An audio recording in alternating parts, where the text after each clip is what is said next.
নিজের বাড়িতে আগুন লাগিয়ে পালিয়ে গেল বাড়ির ছোট ছেলে। চাঞ্চল্যকর এই ঘটনাটি শিলিগুড়ির 40 নম্বর ওয়ার্ডের মার্কেট কমপ্লেক্স এলাকার।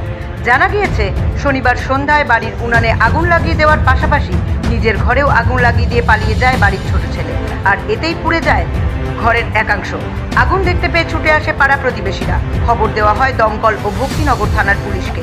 ঘটনাস্থলে দমকলের একটি ইঞ্জিন এসে পৌঁছায়, কিন্তু প্রতিবেশীদের তৎপরতায় তার আগেই আগুন নিয়ন্ত্রণে চলে আসে।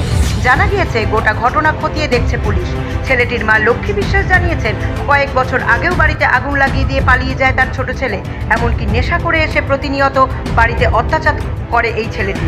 প্রাণে মারারও হুমকি দেয় বাড়ির লোকজনদের। প্রতিনিয়ত ছেলের অত্যাচারে অতিষ্ঠ মা আজ নিরুপায় হয়ে নিজের ছেলেরই কঠোর শাস্তি চাইছেন।